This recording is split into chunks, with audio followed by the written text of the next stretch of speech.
Welcome to the Rated Rabbi Sports Card Podcast, where sports cards and pop culture meet the 1984 All-Star Game. I am your host, Rabbi David Spinrad. This is episode 9, introducing the National League Part 2. The why behind this started with me getting back into cards, and like so many of us over these last few years, that's been a source of comfort and fun and some community, um, and a lot of silliness, taking me back to had some simpler times in my life. Although they didn't seem so simple at the time. It's a 1984 All-Star Game we're looking at. I was 13 years old. 13 is a far cry from 12. The world starts to get complicated. You start to be a little less self-certain of your place in it as you move out of childhood and into adolescence. But one of my places where I always felt I fit in was in sports. I'd love to play sports. I'd love to watch sports. Sports. How many sports is that? That's a lot of sports. And they always just gave me something to do and something to talk about. So one of the reasons I wanted to do this podcast is I'm building the 84 All-Star Team Master Set. And it's not enough for me just to talk about cards. I mean, not enough for me just to collect the cards. I want to talk about the players. I want to remember them. I want to remember those years. That's actually my favorite thing when I see content on YouTube or I listen to content on podcasts. I take in a lot of hobby content, and I really prefer it when they talk about the players and the cards and the games. I get bored by hobby content that really just talks about the hobby.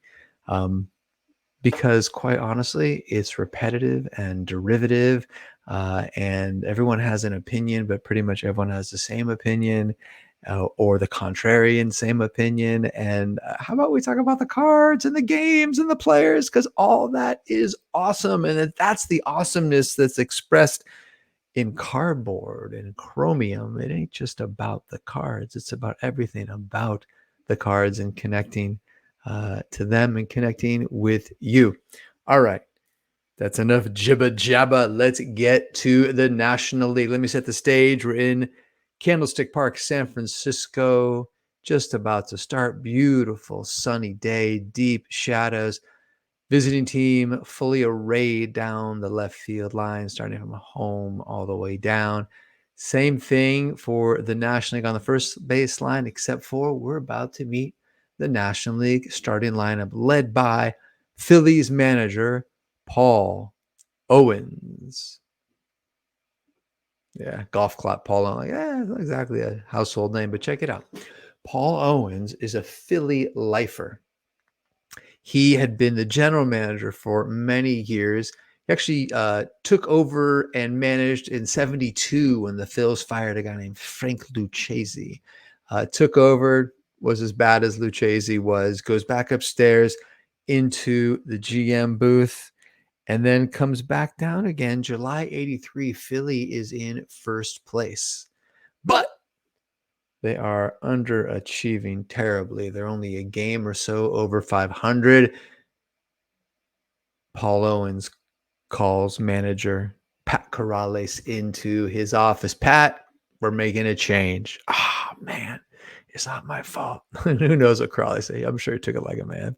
But he's fired in 83, and Owens takes over for him. I'm coming out of the GM. I'm coming out of retirement. You're not really retired. You just have a different job. So Owens comes down and changes the tone and the tempo of the team, and the Phils go on to win the East. The Phils go on to win the National League.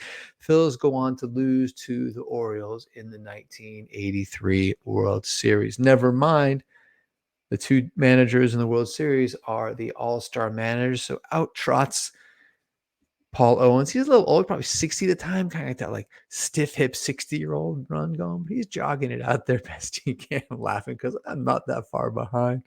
Anyway, before we go too far into Paul Owens, I want to circle back on Pat Corrales. Pat Corrales plays 9 years in the bigs. He's a backup catcher, primarily a backup catcher. His claim to fame during his playing days, he backed up Johnny Bench, the best there ever was. Pat Corrales then becomes, in a few years, a big league manager. Like I said, he played 9 years, 64 to 73 as a major leaguer, and then he becomes a big league manager also for 9 years. This from 78 to 87. He is a manager with the Texas Rangers. He's a manager, as I said, with the Philadelphia Phillies before Paul Owens cans him, and he becomes later a manager with the Cleveland Indians. Why circle back on Pat Corrales? Because I want to share one of the great memories of 1980s baseball.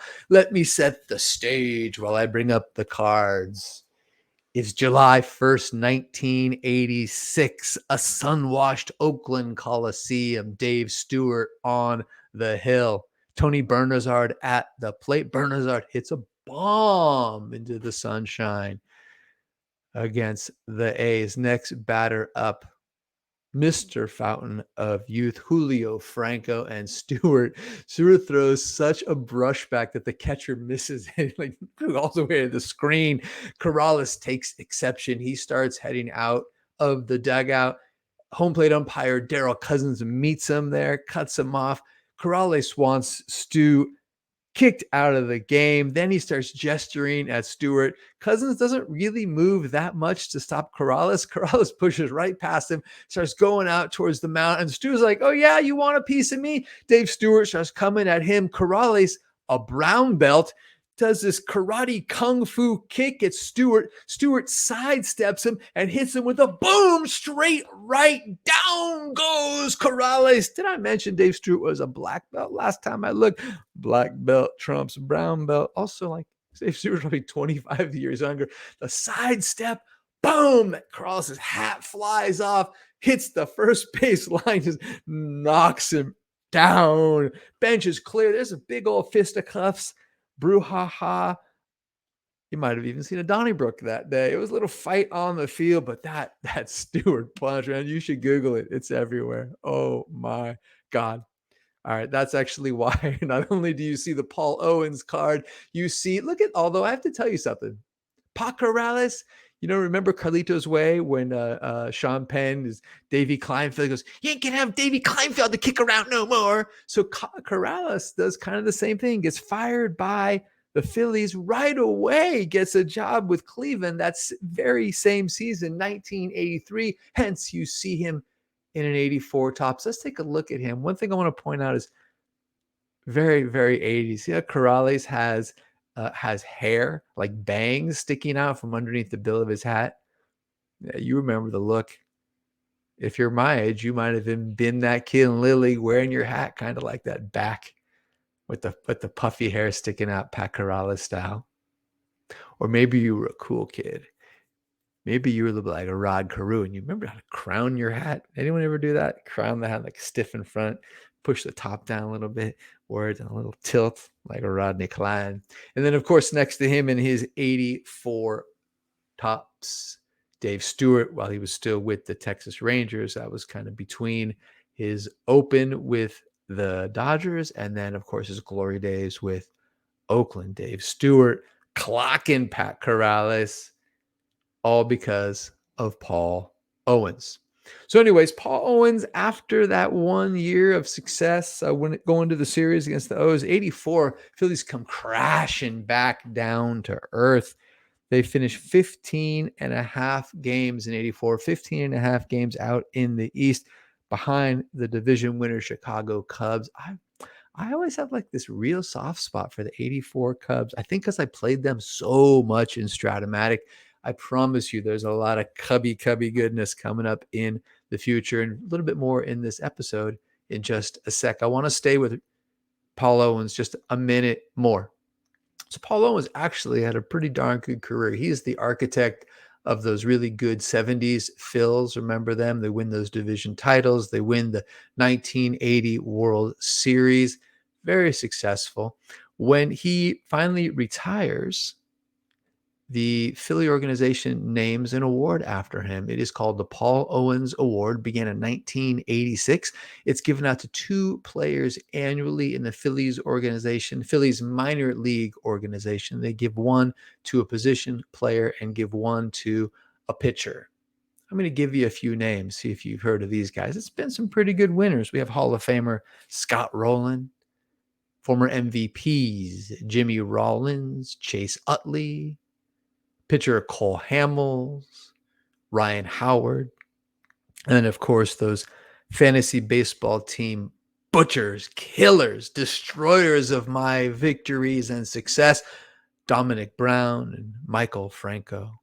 Oh, man. Both those guys, like they were like the siren songs. I couldn't resist them. All that talent. Oh God, Dominic Brown. He had like a hot week. You'd pick him up, drop somebody. The guy you drop would catch fire. You'd be stuck with Dominic Stinking Brown. Michael Franco, same thing. I fell for that. Big bat at third base, power. Anyway, last card in this first series over there on the end. First baseman Ricky Jordan, winner in 1988 of the Paul Owens Award. I'm way out here on the margins. If you are with me, you go deep. You go deep too. I love it. So Ricky Jordan wins the Paul Owens Award. Ricky Jordan plays 8 years in the bigs, 88 to 96, almost primarily with those Philadelphia Phillies. Plays a few games at the very end with Seattle, but let's remember him as a Philly.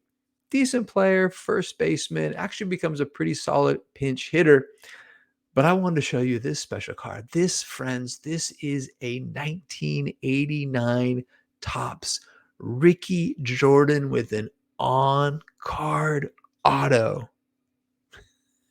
When I look at this card, I just think of all those sips buying ultra modern cards with stickers, autos, and like, dude, come on. Come on. Don't do it. Don't do it.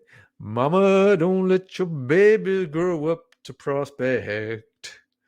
Don't let 'em buy prism and optic and such. Make 'em buy mantle and Aaron and Maze. I'm just really dorking out. I just see these cards that were in my binder and I go, oh my God, you guys, don't do it. Don't do it because you love cards. Do it because you love collecting cards. But don't do it because you think you're going to make money off of it. Are you kidding me, Ricky Jordan? I got this autograph free. 1989. I'm going to school at UC Davis. Jordan was from Sacramento. I think you got a free auto with admission because I'm not a payer for auto guys, except a very, very, very select few. I have two of these. If anyone's a Philly fan or an on-card auto fan, I'd love to make a trade with you. I don't need two Ricky Jordan autograph cards. All right.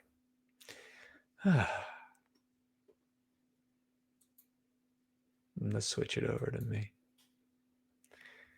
I bet you weren't expecting to have all of that. Paul Owens, Pat Corrales, Dave Stewart, Kung Fu Fighting, Ricky Jordan. Oh, you just tuned in because you wanted to hear about the 1984 All-Star game, but don't you know by now we're going to take our time? Don't you know by now that the journey is the thing? I'm in no hurry to get to the destination. I only want to have fun, talk about baseball, look at some cards, have some fun with pop culture, that kind of stuff. All right. Leading off in his very first All-Star game, Mr. Padre from the San Diego Padres, Tony Gwynn. We'll play with Gwynn a little bit later. But I want to turn our attention now to what is a holiday for the fans of the Chicago Cubs. Did you know that January 27th, 1982 is Ryne Sandberg Trade Day, where Chicago Cubs fans all over the world celebrate the day the Philadelphia Phillies sent Larry Bowa and Ryne Sandberg to the Chicago Cubs for shortstop Ivan DeJesus. Let's take a look at all those cards right now because they're delightful. There we go. We're looking at his 84. I squeezed in a little. 75 Boa. I've had that thing since I was a wee lad. Deep crease down the middle. I love it because the top's mini. And then on the end is the 83 Donruss of now Philly, Ivan DeJesus. So let me tell you how this trade happened. Pretty much universally guarded as one of the worst trades in Major League history. The Baseball Hall of Fame has called the trade that reshaped the entire future of the Chicago Cubs organization. The architect of the trade actually is Cub general manager Dallas Green. Now, this won't mean anything to you, but Dallas Green used to look so much like my neighbor across the street, Jack Conroy. They had the same kind of like silver kind of wavy hair. It was just magnificent. Jack Conroy, Dallas Green. So Dallas Green was a Philly manager. He was a manager for that 80 World Series winning team. He knew the organization. He knew the players. He knew what they had. 81, he becomes the general manager of the Chicago Cubs. Green wants Bowa. Green wants Larry Bowa from Philly. He knows what he can do as he builds the team, giving him solid defense, veteran leadership, a little fire in the clubhouse. Larry Bowa is at an impasse with Philadelphia. He's a now 36-year-old veteran, and they don't want to give him the 2 years he's asking for, so he is available. Green's got DeJesus, good glove, pretty much all glove, not a real hitter. But Green says, I will not trade Ivan DeJesus for Larry Bowa unless you throw in this other prospect, this guy, Ryne Sandberg. Really? All right. If that's what it takes to get it done, we'll trade you Ryne Sandberg and Larry Bowa for Ivan DeJesus. There's a great quote in the Chicago Tribune when the trade is made from Larry Bowa. He says, never mind me. I can't believe that the Phillies gave up Ryne Sandberg. And Dallas Green is like, reshapes the entire ball club. By 1985, Ivan DeJesus is no longer even a Philly. What's that you say? Yeah, I know. He helped them go to the World Series. He was a good shortstop. But did you know that in his last year with the Cubs, he had hit only 190, and he never really even hit much over 240, 250. Like, this is not really worth it. So DeJesus by 85 is not even on the Phillies. He is a backup on the Cardinals, backing up Ozzie Smith at short and Terry Pendleton at third. Meanwhile, Bowa is a shortstop on the 84 team, gives him 4 really good seasons. That alone would have won the trade for the Cubs. But Ryne Sandberg goes on to play 16 seasons in the show. He is a 10-time All-Star from 84 through 93. He wins 9 Gold Gloves consecutively, 83 to 91. He wins 7 Silver Sluggers as the outstanding hitter at his position. What do you do with all that hardware? Not to mention, he also has the MVP trophy in this 1984 season. Puts up such a great year. 8.6 WAR, 314 average, scores 114 runs, 19 home runs, 32 stolen bases, 19 triples is the spark. Who is this Ryne Sandberg? You know what I would do if I don't have the hardware? I would just build me a big old museum down in the basement, like built-in shelves, cool recessed lighting. Oh yeah, wood paneled. It would be like my own little personal museum. It would be dope. I wouldn't be like one of those guys like, you're my brother-in-law. Here, you can have a silver slugger. Like, no way. I'm keeping all of it. It would be so dope. People come over, we'd hang out. Like, check out the gold gloves, man. Anyway, That's enough of me dorking out, but I sure have fun being with you talking about cards, remembering the 1980s at some point out there in the future. I promise we're going to talk about the game itself. It's been 9 episodes and we haven't even introduced all the players yet. All right, what did we do today? Well, we talked about why cards are awesome.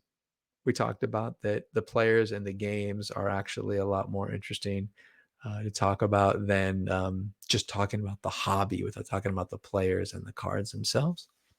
We talked about Kung Fu fighting, Pat Corrales getting dropped by Dave Stewart. We talked about Paul Owens, aka the Pope, the architect of those 70s Phillies, managing for the National League that year. We remembered some of those Paul Owens Award winners, including Ricky Jordan, aka You Cannot Prospect Successfully, so don't even try. And then we dropped into the Ryne Sandberg holiday, the trade day in January of 82, remembering that trade. Oh my God, what a steal for the Cubbies. They pick up Ryne and Bowa for Ivan DeJesus. All right, there's a good place to stop for now.